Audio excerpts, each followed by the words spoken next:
Stacy. You're welcome. You got a card? I do. I have a couple cards. We also, Davis has his cards. He's the project manager. So we'll have his contact information up there as well. Yeah, give me a call. I mean, how many people are actually here for the water main replacement project? One? Awesome. Two? Three? People on Zoom too. Okay, yeah, right. So this is kind of a hybrid thing. We're kind of testing it out. We're trying to do some stuff virtually because, you know, some people might be at work, on and on. So we're kind of like tacking on to an existing community meeting because the limits of this project are kind of from here, between here and Redbridge, between Warnell and Holmes, more or less. So hopefully, who knows, we might have some people on the Teams call. So we're just kind of run through this real quick. You guys might have questions just about your own homes. Feel free to call me, but this is kind of our spiel for this project that's about to get started in the area. Great. Thanks, Davis. Absolutely. All right. So as Davis mentioned, we're going to give a quick update on this water main replacement project. Just wanted to go over a couple of housekeeping items. As Davis explained, this is kind of a hybrid meeting, so we do have people virtually. So we've got our microphone here, and we're going to go through this presentation. So for those here for those here in person, if you're here for the water main replacement meeting, we do have a separate sign-in sheet in the back. If you could sign that, we would appreciate it. And then we also do have flyers in the back, some project sheets and some other information printed out of stuff that we're going to go over in the presentation. For those of you on the call, sorry, Jeff. For those of you on the call, we are recording this meeting. So we will record this meeting and then post it on our website after the presentation. So at any time in the future, anybody here or on the call can go in and review the presentation that we have. If you are on the phone, we do have somebody manning the presentation and the Teams meeting. Please raise your hand if you have any questions. We'll limit questions to a couple of minutes at the end so we can get on with the neighborhood meeting, but we will be taking questions at any time. Also, you can enter them in the chat, and Jeff will let us know about those. If you still have questions after the meeting, like we said, we'll have Davis's contact information and our inspector's information. Feel free to contact them at any time as well. So just want to go through some quick introductions for the project team. We do have Jeff Martin over here. He's our Chief Engineering Officer at KC Water. Myself, I'm Melanie. I'm the Distribution Division Head for the Engineering Division. We have Davis McDonald. He is our project manager, so he'll kind of be the face on the engineering side for this project. On the phone or on the Teams call, we also have Sean Allen, who is our inspector for KC Water. And then we also have Royce and Brett Hettinger. They're with Hettinger Contractors, Hettinger Excavating, and they will be the contractors for this project. Okay. So just a quick summary for those of you who don't know, KC Water, we are a 3-utility service provider. So obviously we do water. We also provide wastewater services and stormwater services. So on the water distribution system, that's kind of what Davis and I are here to talk about. We do have 1 treatment plant and 18 pump stations throughout the city. We have 2,800 miles of water main, and that's what we're going to talk about, our water main replacement program. 35,000 valves and 23,000 fire hydrants throughout the distribution system. On the wastewater side, we have 6 wastewater treatment plants and 39 pump stations, 2,800 miles of sewer main to collect the wastewater. And then there's 67,000 manholes as well. We also have a stormwater collection system, and this basically includes 630 miles of storm sewer, as well as 13.5 miles of levee. And this is basically to help prevent flooding throughout the city. This project that we're going to talk about tonight is part of our water main replacement program. So as I mentioned, our distribution system includes 2,800 miles of water distribution piping throughout the city. And some of these mains date back to the 1800s. So we do have some older infrastructure within our system. This is not a unique situation just to Kansas City, but nationwide, a lot of utilities see aging infrastructure that does fail routinely. So what KC Water did was about 8 years ago, we created this water main replacement program. And the goal is to replace 1% of our system every year. And that equates to about 28 miles each year. So this project accounts for some of that 28 miles for this fiscal year that we're replacing. To date, we've replaced over 200 miles. So in 8 years, we've replaced over 200 miles. So we've seen a lot of success with our program. Quick summary of how we decide which mains break.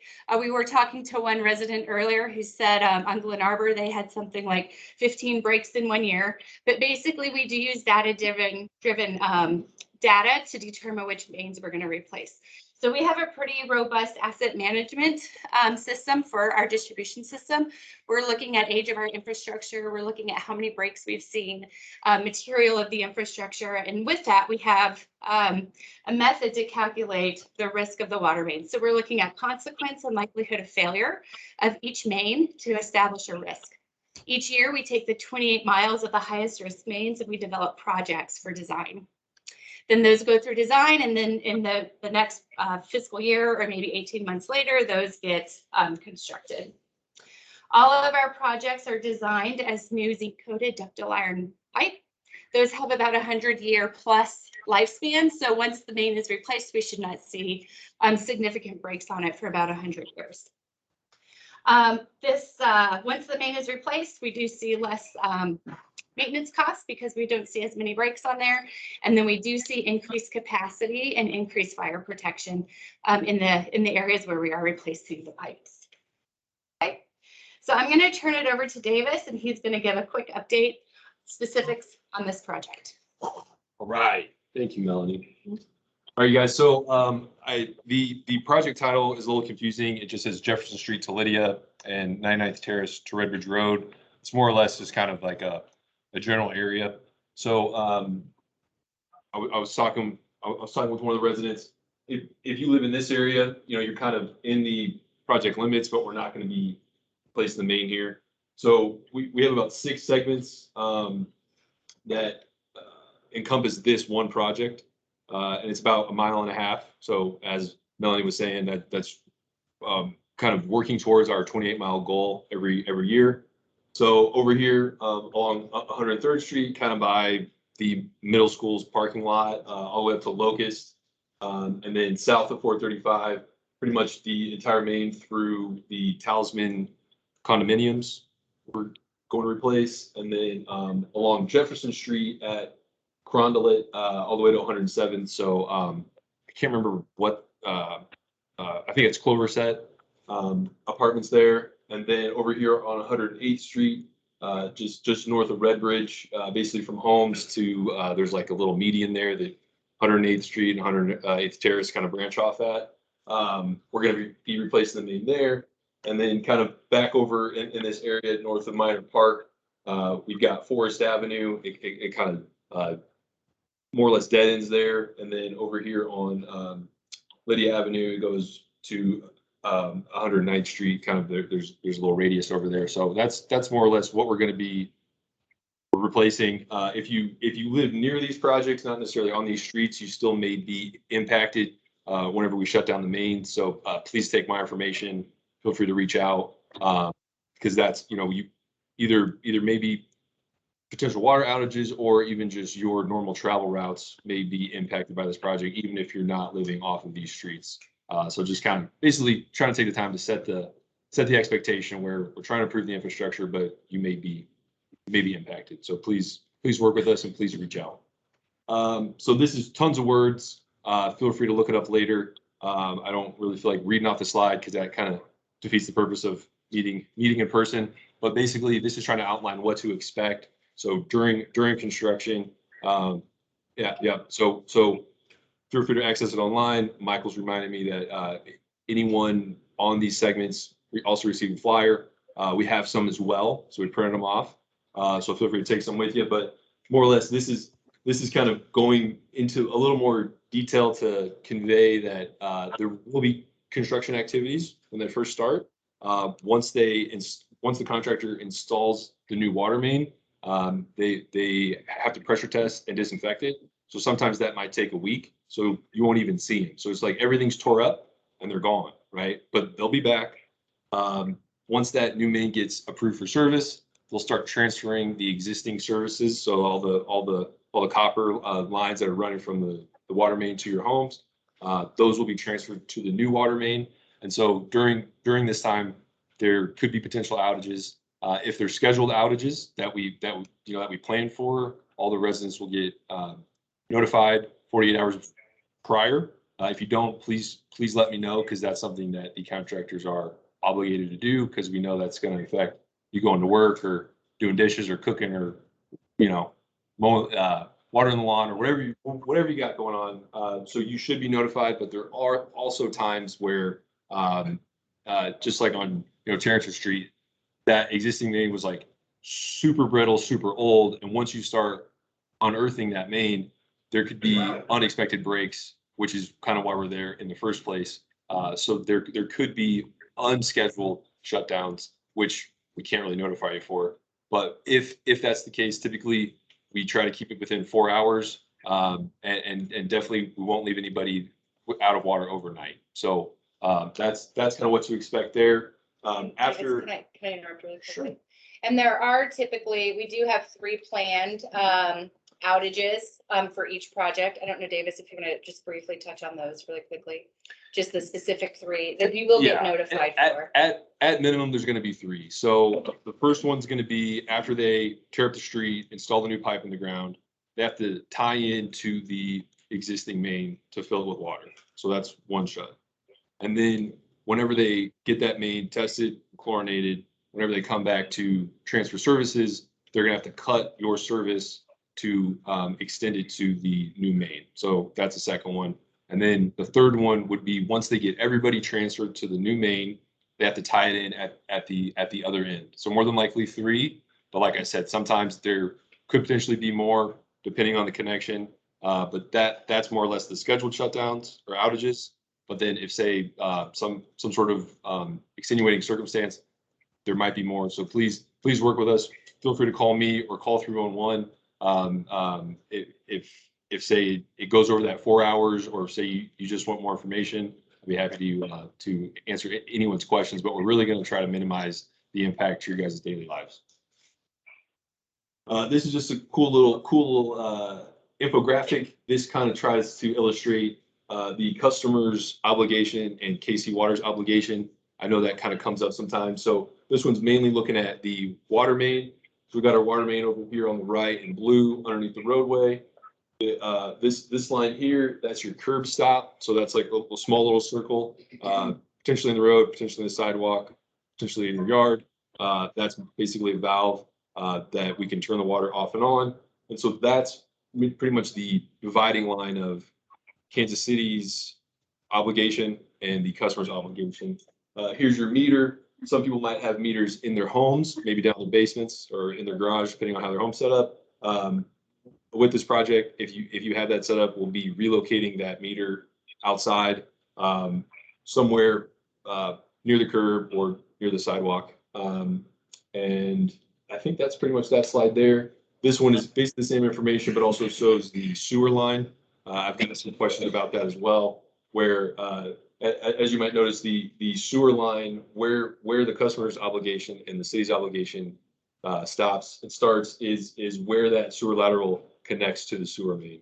So I think that's a helpful infographic to kind of help differentiate between your water service and your sewer service. All right, so here's some more information. Don't really need it today, but in the future, you've got Royce's contact information. He'll be the project manager on the contractor side of things. We've got Brett. He's a supervisor over on the contractor side of things. You've got Sean Allen, who's the resident inspector. So he'll be there with the contractor on site. And then you got me.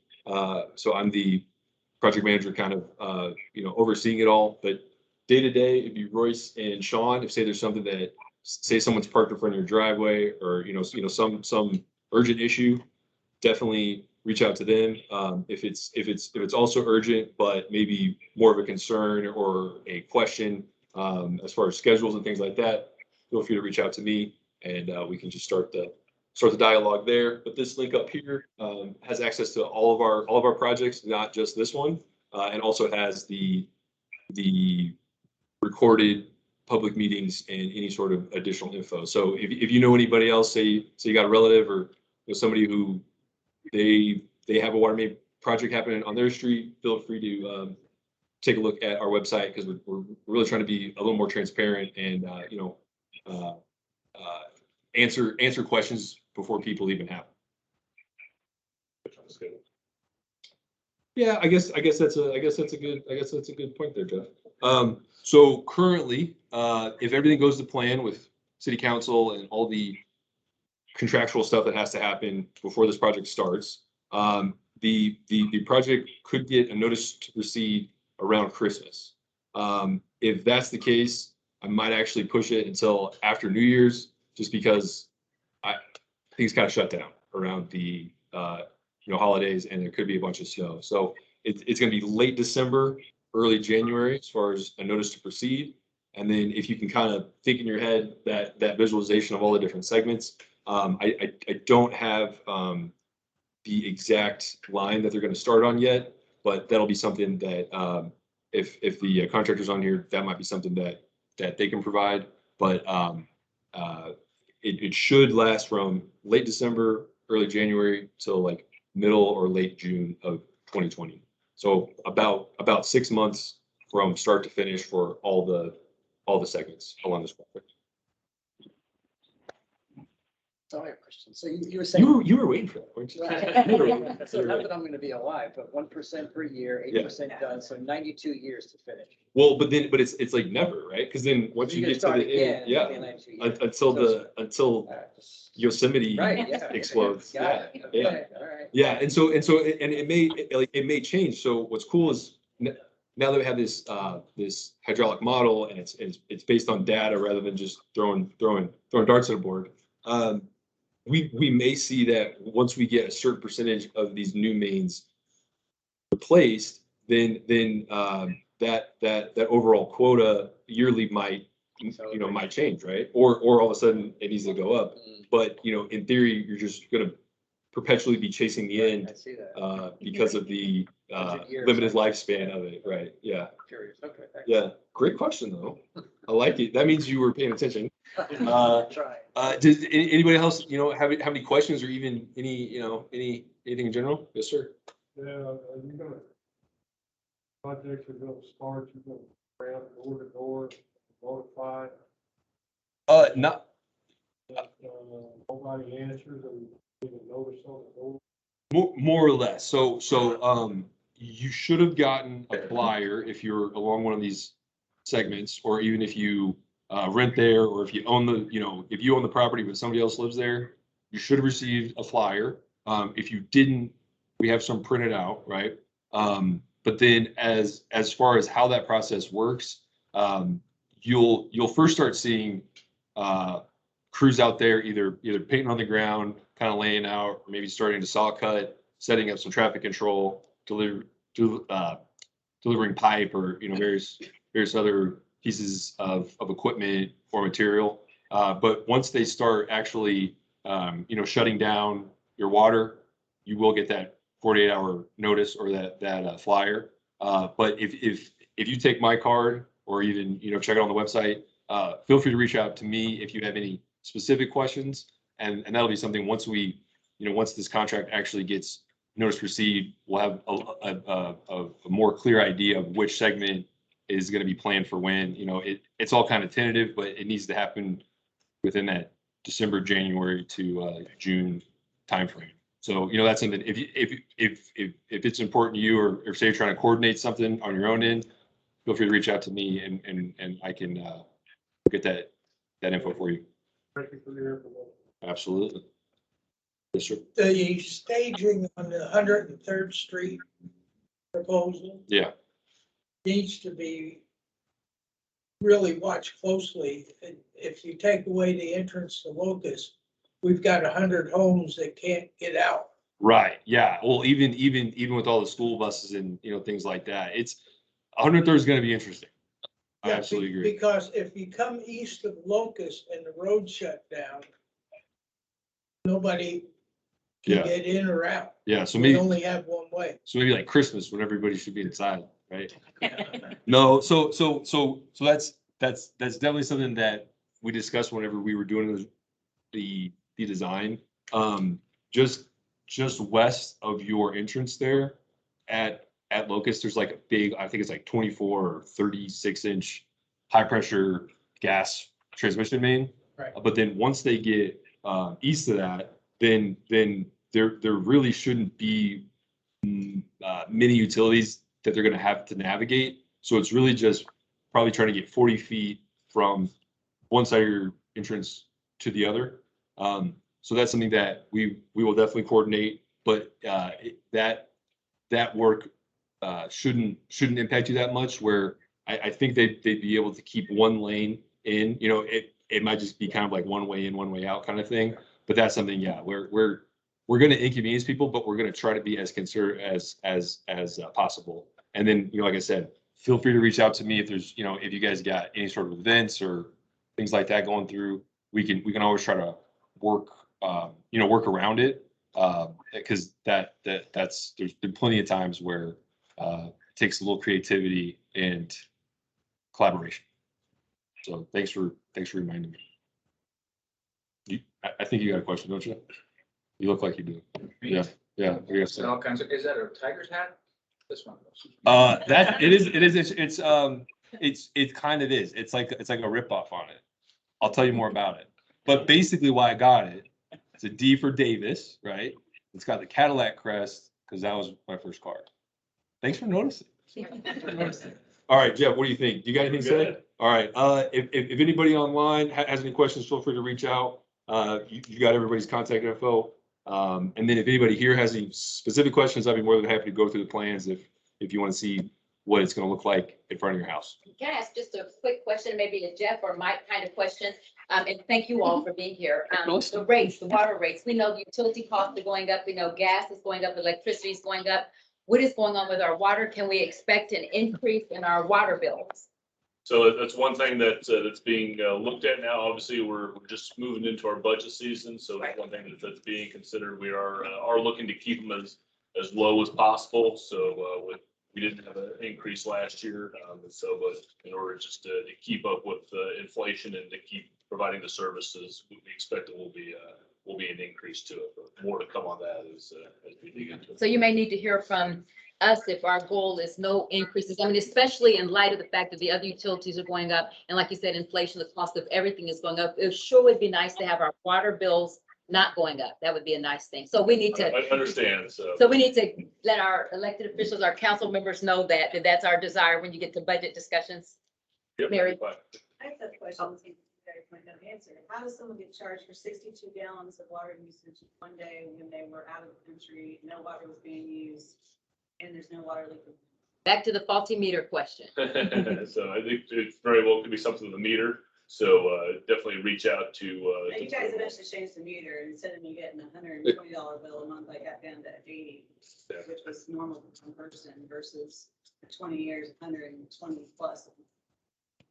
So I think a lot of people may not recognize or realize that there are faulty water meters. Yep. In the batch at the water department, that they're there and they're there on purpose, that the city wouldn't send them back. So if somebody does have a water bill that is going crazy and out of the way, they do need to call they need to call 311. Is that right? Call 311 and they'll put the case in, and we've got a meter service group that'll come out and check it out and verify. It may cost like $75 to get it pulled, and then if it is found to be a faulty meter, you get it credited back. I don't know there's a charge. Okay, it is, and because my husband used to work for the water department, he retired 3 years ago. But in any event, we have had several water meters that were faulty. Our bills were out of the stratosphere. It just wasn't right. We knew it was not right, and then we've had it pulled. And it was unfortunately it was a fight on the phone to pull it because the person didn't say yes, we'll come take care of it. You had to pursue it. You had to just persist and persist and persist and ask for a supervisor in order to get the meter pulled, to get the water bill the way it was. So my whole point there is when you call, don't take no for an answer. You may just have to persist a little bit to get the water meter pulled because some of them are indeed faulty. Yep, that does happen, yes. Since we have a FAQ on rates back here, everybody, this is a different deal. Okay, And also the rate book is here. If you're really geeky, this is the ordinance. okay.